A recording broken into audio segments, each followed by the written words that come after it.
This is an absolutely incredible development post the U.S. House Subcommittee's UFO hearing that took place on July 26.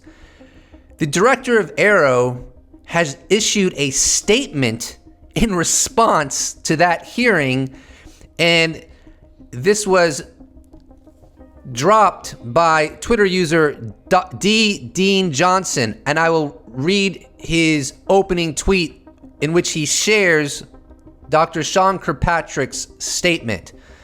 AARO director issues statement on U.S. House Subcommittee's UFO hearing. The statement below was issued July 27th, 2023 by Sean Kirkpatrick, PhD, director of the All-Domain Anomaly Resolution Office, AARO. I received verification directly from Dr. Kirkpatrick that he wrote it. So I'm going to go straight into the statement that he issued, and I'll offer a little bit of commentary as we move through it, and then a little bit of commentary after we finish his statement. Hearings and Transparency, Sean M. Kirkpatrick, PhD. Let me begin by saying that the following are my own personal observations and opinions which do not necessarily represent official DoD or IC positions. Yesterday, the Subcommittee on National Security, the Border, and Foreign Affairs held an open hearing on UAP, during which a government cover-up of extraterrestrials was alleged. I wholeheartedly applaud congressional efforts to get to the truth about what UAP are and the risks to both pilot safety and national security. I am also absolutely committed to transparency on both the historical mission and the operational mission. As the director of AARO's amazingly talented, devoted, and highly motivated team, however, I could not let yesterday's hearing pass without sharing how insulting it was to the officers of the Department of Defense and intelligence community who chose to join AARO. Many with not unreasonable anxieties about the career risks this would entail that have been working diligently, tirelessly, and often in the face of harassment and animosity to satisfy their congressionally mandated mission. They are truth seekers, as I am, but you certainly would not get that impression from yesterday's hearing. AARO was established by law to investigate the allegations and assertions presented in yesterday's hearing. Allegations by its witnesses of retaliation, to include physical assault and hints of murder, are extraordinarily serious, which is why law enforcement is a critical member of the AARO team, specifically to address and take swift action should anyone come forward with such claims. Yet, contrary to assertions made in the hearing, the central source of those allegations has refused to speak with AARO. The only commentary I can really provide to that last segment is playing a clip from the interview where David Grusch was interviewed by journalist Ross Coulthart, and it dropped on June 11th, 2023, where David Grusch stated that he's known Sean Kirkpatrick for 8 years, and I'll play it. Well, I know Dr. Sean Kirkpatrick. I've known him for about 8 years, and I expressed some concerns to Dr. Kirkpatrick about a year ago and told him what I was starting to uncover, and he didn't follow up with me. And he has my phone number. He could have called me. I hope he ultimately does the right thing. He should be able to make the same investigative discoveries I did. It's totally crazy if he doesn't. So let's unpack that a little bit. As I stated, this News Nation interview dropped on June 11th, 2023. And in that segment, David Grusch said that he spoke to Sean Kirkpatrick about a year ago. So let's say somewhere within the vicinity of June 2022. Now, it was in July of 2022 that it was announced that the UAPTF would be succeeded as an organization by AARO. And here, Douglas Dean Johnson, in an article that he published on May 12, 2022, titled, "Scientist and Intelligence Officer Sean Kirkpatrick picked to head the new Pentagon IC office empowered by Congress to study unidentified aerial phenomena." And here's a quotation. Washington, May 12, 2022, updated July 20th, 2022. Senior Department of Defense and intelligence community officials apparently have picked a physicist with decades of experience in the intelligence community to serve as director of the recently elevated Pentagon office empowered by Congress to get a grip on unidentified aerial phenomena. And that person that is discussed in that article is, of course, Dr. Sean Kirkpatrick. So the only reason I'm going through all this is because I guess it could be argued that on a technicality, that when David Grusch got in contact with the now director of AARO, Sean Kirkpatrick, he was not currently the director of AARO, if indeed that dynamic was the case. However, on the other hand, David Grusch emphasizes that Sean Kirkpatrick has his phone number and you get in contact with him at any time and yet never followed up.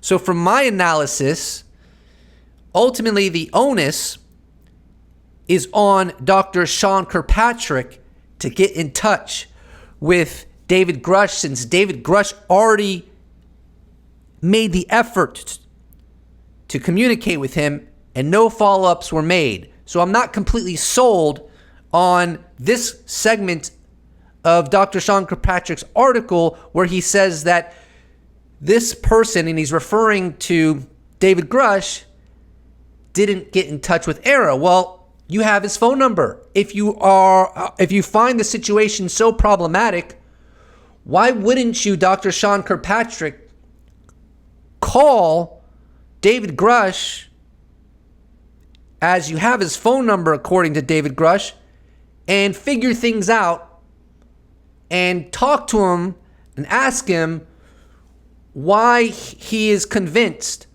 that people have been murdered, injured, and harassed to maintain the secrecy of UFOs. To me, that would have made the most sense prior to issuing a statement such as this. Have you faced any retaliation or reprisals for any of your testimony or anything on these lines? Yeah, I have to be careful what I say in detail because there is an open whistleblower reprisal investigation on my behalf, and I don't want to compromise that investigation by providing anything that may help provide somebody information. But it was very brutal and very unfortunate, some of the tactics they used to hurt me both professionally and personally, to be quite frank. Yeah. It's very unfortunate. As they say, when you're over the target, that's when they do the most firing at you. Do you have any personal knowledge of people who have been harmed or injured in efforts to cover up or conceal these extraterrestrial technology? Yes. Personally. Have anyone been murdered that you would think, that you know of or have heard of, I guess? I have to be careful asking that question. I directed people with that knowledge to the appropriate authorities. Maybe in a, if we could get in a confidential area of SCIF, we could talk about that. But unfortunately, we were denied access to the SCIF, and that's very unfortunate in this scenario. Let's continue his issued statement. Furthermore, some information reportedly provided to Congress has not been provided to AARO, raising additional questions about the true commitment to transparency by some congressional elements. To what I would say to that is, it has been circulating from people that are plugged in that a lot of these whistleblowers do not trust Sean Kirkpatrick, do not feel that he actually wants to get to the bottom of what's really going on, and so they bypass Sean Kirkpatrick and go straight to Congress. Now, obviously, this is only alleged, but I'm just telling you what people that I considered are plugged in have stated to the best of my memory. Let's continue his statement. The subcommittee, whose questions and oversight duties are irreproachable and in genuine need of answers, has never asked AARO for an update on the reporting system, the historical review, the operations, and the S&T strategy that AARO leads and is undertaking. A rational person watching the hearing might reasonably assume that both the witnesses and the members had an understanding of the department's and the IC's progress since the establishment of AARO around this time last year, only naturally leading them to conclude that AARO has been ineffective, not transparent, and delinquent in its legislative mission. AARO briefs the Defense and Intel committees regularly, and since the last NDAA, the Homeland Defense, S&T, and several other committees as well. So in that last segment, Dr. Sean Kirkpatrick said, and I'm just pointing out one of the things that he said that I can respond to. He stated the Subcommittee on National Security has never asked AARO for an update on the reporting system. I think he's referring to the public-facing reporting system that whistleblowers can use to give information to AARO. Well, a little over 3 months ago, we had a previous UFO hearing. It was conducted by the Senate Armed Services Subcommittee on Emerging Threats and Capabilities. And I believe that Senator Kirsten Gillibrand chaired that hearing. Just over 3 months ago, about 10 days over 3 months ago, Kirsten Gillibrand asked Dr. Sean Kirkpatrick where exactly AARO is in their progress regarding the public-facing portal for whistleblowers to get in touch with AARO. As you know, Dr. Kirkpatrick, Congress has mandated that your office establish a discoverable and accessible electronic method for potential witnesses of UAP incidents and potential participants in government UAP-related activities to contact your office and tell their stories. Congress also set up a process whereby people subject to non-disclosure agreements, preventing them from disclosing what they may have witnessed or participated in, could tell you what they know without risk of retribution from or violation of their NDAs. Have you submitted a public-facing website product for approval to your superiors, and how long has it been under review? I have. We submitted the first version of that before Christmas.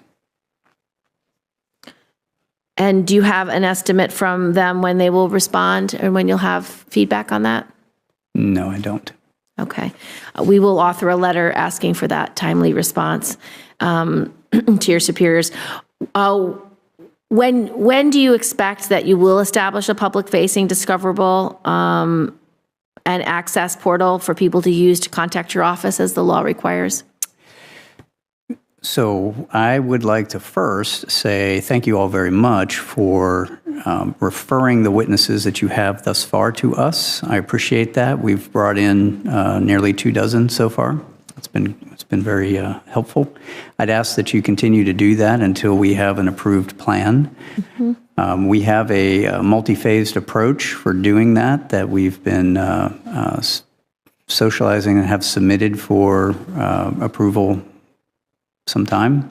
Mm-hmm. Once that happens, then we should be able to push all that out and get this a little more automated. Interestingly, one of the witnesses in the July 26 hearing held by the Subcommittee on National Security, Ryan Graves, presented some questions for Dr. Sean Kirkpatrick from his Americans for Safe Aerospace Twitter account. He founded the organization Americans for Safe Aerospace.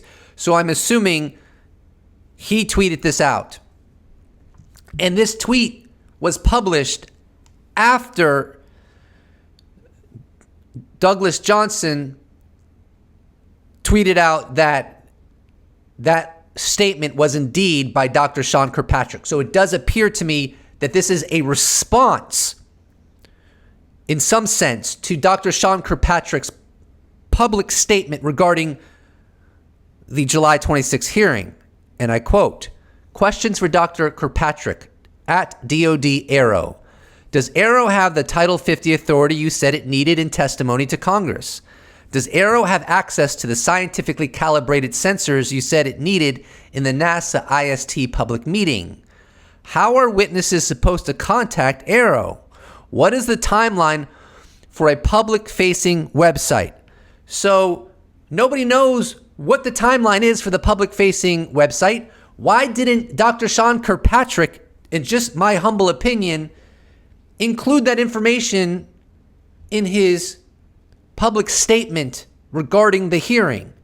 If he felt it necessary to say this, that the Subcommittee on National Security never contacted him about that progress, well, he had an opportunity to put it in that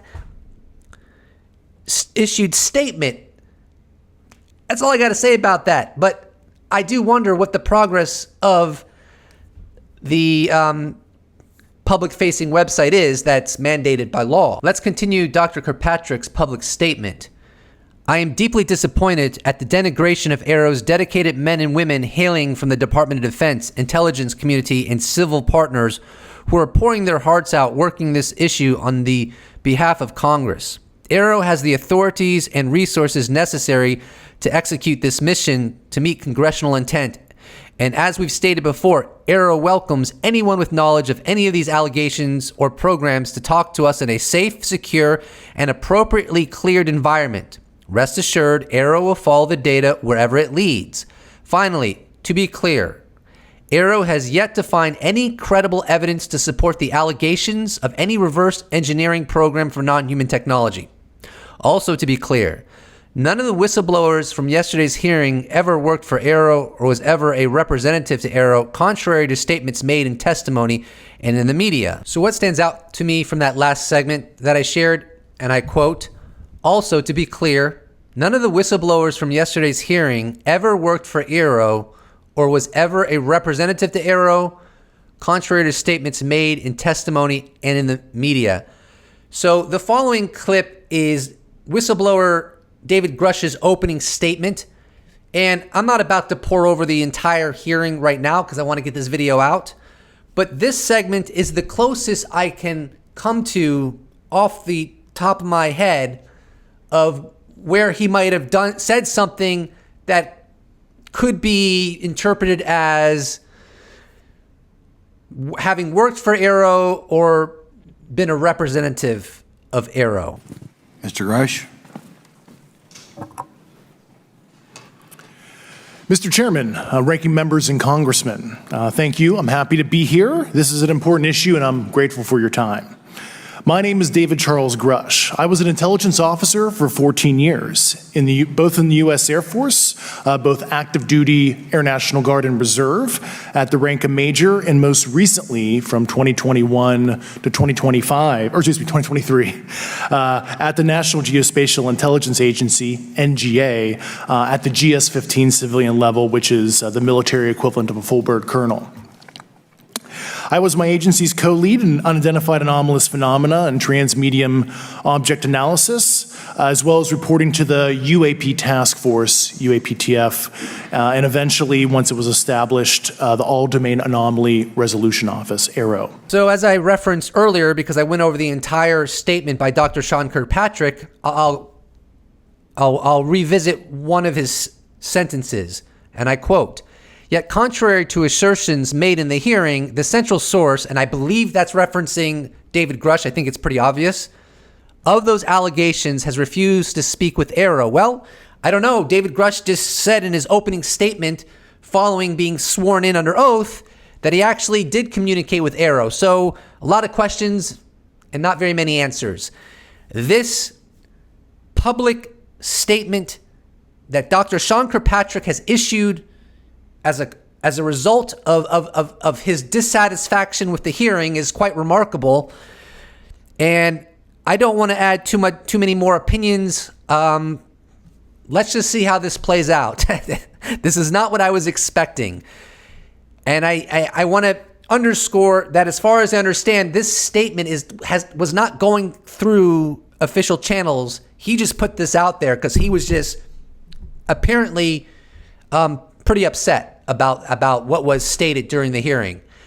This saga continues. I intend to cover multiple analyses of the hearing in separate videos, so look out for that.